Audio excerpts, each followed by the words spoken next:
thing here is that you can say that मैं आज chapter नहीं पढ़ूंगी या I don't want to know about the male parts or the female organs or skip this chapter, let me miss 10 marks, but these are marks you will have to have in life.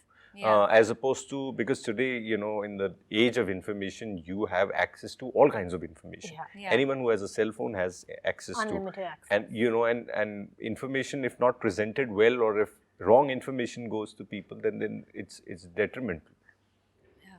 See, India is the land of the Kama Sutra. In fact, all of our ancient architecture that you have in the temples and everything even show sexual postures and everything, but yet talking sex in India is a very big problem. In fact, even movies have had cuts in their scenes and everything where sex was presented. So why do you think is this the main reason, and why do you think people object to it being shown in films even when they're trying to talk about it in a not so derogatory manner? So I'll tell you, these are two different things. India being the land of Kama Sutra is one, part of history.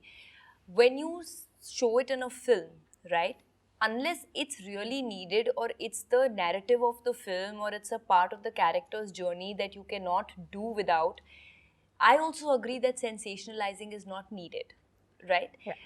There is a difference between sensationalizing a sex scene in a film and talking about sex in a film like Chhatriwali. There is a huge difference. And when we will talk about sex as educative, like as how important it is to protect yourself from the diseases, from HIV that the government keeps talking about, AIDS and so many other sexually transmitted diseases. Now, these are important things. And this is very different from sensationalizing it in a film. So, is that needed? I don't think so. I think we both agree that that's not needed, and that's something that rightfully people have objections to because they cannot watch it comfortably with the family. But this is knowledge, and this is something that if families don't educate their future generations, then we have a problem there.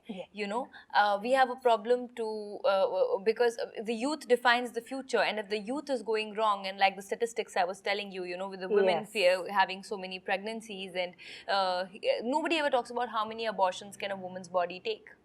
It is impossible for a body to survive more than 2-3 abortions, and if it does, it has implications of health to a different level. But these are conversations which need to happen in a household, because if parents don't educate, then who will? And these are two completely different things. So I feel once we get comfortable with really talking about the knowledge and the education part of it, then everything else will follow. What about your thoughts on India being the land of Kama Sutra, but yet sex being a taboo subject among men? More than a taboo subject, not everyone is aware of when to draw the line, when the conversation is becoming uncomfortable, or rather in films also, when the visual is becoming uncomfortable, or it's something that's so subjective as to when a scene is shown and with what intent it's shown. That defines everything, nuances everything.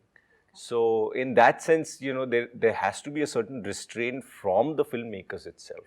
If they're going to use it to titillate people and to think that they're going to get some audience in, and because it's an exciting subject and it's such a tabooed subject, so it generates a certain amount of curiosity. You just need to know which side of the fence do you stand on, When we come to talk about sex education is more done in urban schools, in cities or in metropolitans.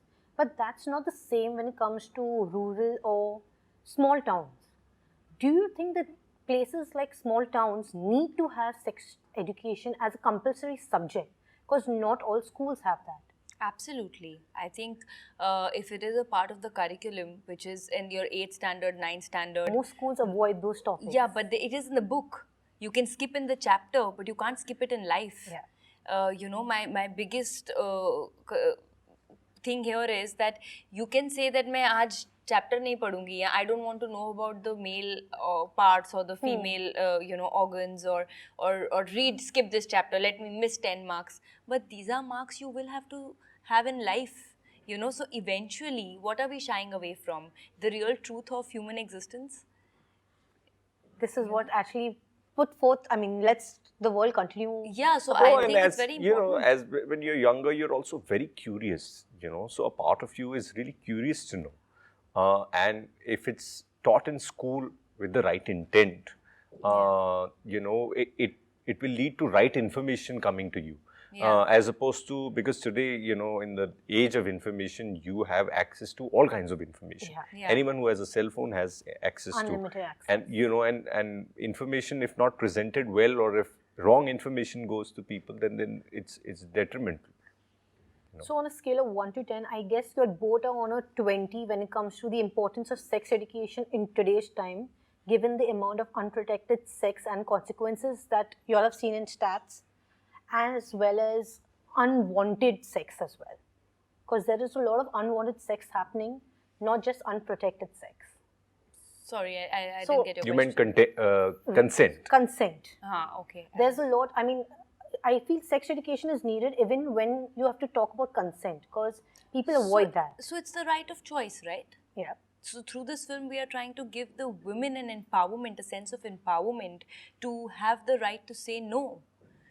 Because ultimately it's their body, like I said, bears the brunt if things Yes. don't go right. So of course, consent is important, and we are talking about it, and empowering women, making them aware that they have this right to protect themselves, or educate themselves, or take a decision for themselves in their lives. So yes. Also, as soon as the woman is married and comes into a slightly more traditional setup, there is an expectation that immediately, she should conceive and Yeah. have a child, and maybe she does want to have a child, maybe not right now, maybe she wants to take her time, maybe, the relationship has to take its own time to reach a certain stage. But that choice is not always there for women. Yes, it's That's pressured. especially where men and women and families need to be aware of protection, and it should be encouraged. I think we just need to be a little more sensitive Yeah. towards women, and they're not mere products of giving you your, kids, but they're also humans who need to be handled sensitively, emotionally caressed, physically taken care of. And any partner, any male who understands or has that respect or love for his partner will understand the importance of looking out for her.